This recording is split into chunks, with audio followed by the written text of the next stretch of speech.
دینی کاروبار کے لیے دیے ہیں, دینی تحفظ کے لیے ڈونیٹ کیے ہیں, اللہ کے نام پہ کر دیے ہیں, وہ دینی فنڈامنٹل پریکٹس نہیں ہے. یہ کیسا مذاق ہے؟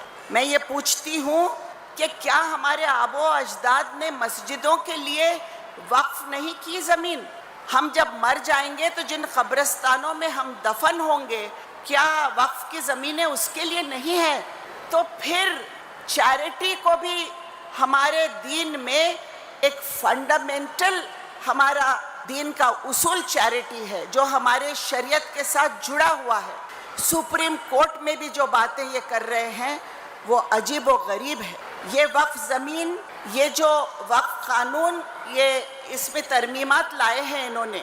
اگر یہ ایکٹ تو انہوں نے پاس کر لیا ہے پارلیمنٹ میں, لیکن اگر یہ واپس نہیں ہوتا ہے تو اس کا بہت ہی خطرناک اثر ہمارے معاشرے پہ پڑے گا. اور اسی لیے ہم سب یہاں, ہم سب جو بھی ہمارے اختلافات ہیں اس کو بھول کر ہم سب یہاں ایک جگہ آئے ہیں کہ ہم ایک ہے, ہماری شریعت ایک ہے, ہمارا دین ایک ہے, ہمارا اللہ ایک ہے, ہمارا رسول ایک ہے, اور اس لیے ہم یہاں ایک ہو کر احتجاج کریں. بہنوں, میں آپ سے ایک سوال اور یہ بات ہم کو آج سوچنا پڑے گا, کیونکہ جیسا میں نے کہا کہ قوم کا مستقبل, معاشرے کا مستقبل ہمارے گودوں میں تیار ہوتا ہے. میرا سوال یہ ہے کہ کسی بھی معاشرے پر ظلم کب بڑھتا ہے, کسی بھی معاشرے پر ناانصافیاں کب بڑھنے لگتی, اس پر ہم غور کریں. ماؤں کی, بہنوں کی حیثیت سے اس پر غور کریں کہ معاشرے پر ظلم کب زیادہ بڑھ جاتا ہے, جب معاشرہ کمزور ہو. اور یہ ذمہ داری ہماری ہے کہ ہم اپنے معاشرے کو کمزور نہ ہونے دیں. سماجی اعتبار سے, معاشی اعتبار سے, تعلیمی اعتبار سے, تہذیبی اعتبار سے, دینی اعتبار سے, کردار کے اعتبار سے اگر معاشرہ کمزور ہو جاتا ہے تو اس کی کمر ٹوٹ جاتی ہے. کیا حال ہے ہمارے ایجوکیشنل انسٹیٹیوشنز کا؟ آرٹیکل 2930 نے ہم کو اختیارات دی ہے, لیکن کیا ہمارے بچے آفیسر بن رہے ہیں, بیوروکریسی میں آ رہے ہیں؟ کیوں نہیں آ رہے؟ کیوں درجہ نہیں دے پا رہے؟ یہ سوال پوچھ ضرورت ہے, اور یہ سوال میں ماؤں سے پوچھ جن کی ذمہ داری ہے تربیت کرنا اپنی اولاد کی.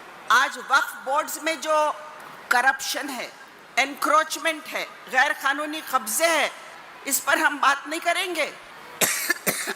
کون ذمہ دار ہے اس بدحالی کا؟ ہم کو آئینے میں بھی دیکھنا ہوگا, ہم کو اپنی بدصورتی کو بھی دیکھنا ہوگا, اور اس کو بھی درست کرنا ہوگا, کیونکہ اگر ہم وہ نہیں سوچیں گے تو ہم لڑائی طاقت سے نہیں لڑ پائیں گے.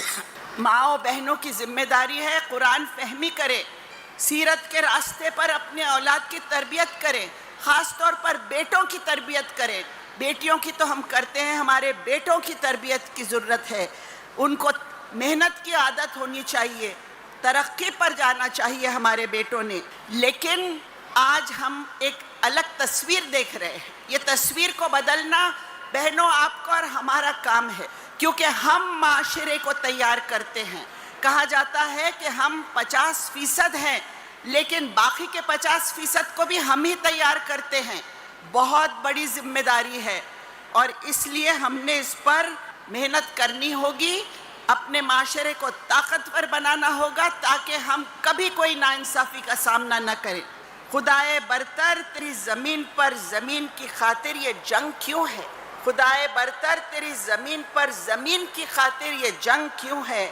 ہر ایک فتح و ظفر کے دامن پر خون انسان کا رنگ, ہم کو یہ رنگ بدلنا ہوگا. بہت ہو, غالب صاحب نے کہا تھا بے خودی لے گئی ہے کہاں, ہم کو دیر سے انتظار ہے اپنا. ہم کو اپنے آپ کی شناخت ڈھونڈنا ہوگا, ہم کو ماؤں بہنوں کو اس معاشرے کو طاقتور بنانا ہوگا, امن کے ساتھ, شانتی کے ساتھ, صبر کے ساتھ. کرداروں کو ابھارنا ہوگا, کرداروں کو بلند کرنا ہوگا. جاتے جاتے ایک ہی بات کہوں گی, وقف ترمیمی بل کے خلاف جد و جہد میں آپ شامل ہیں, آپ کا سواگت. لیکن ہمارے قوم کے کردار کو بلند کرنے کی محنت ہم کو شروع کرنی ہوگی آج. نہ چاقو نہ خنجر نہ تیر نہ تلوار سے جنگ جیتی گئی ہے ہر دور میں کردار سے، صرف کردار سے، اور ہمارے معاشرے کا کردار بلند کرنے کی ذمہ داری ہم ماؤں بہنوں کی ہے. ہمیں اس ذمہ داری کو اچھی طرح نبھانا ہوگا. شکریہ بہنوں.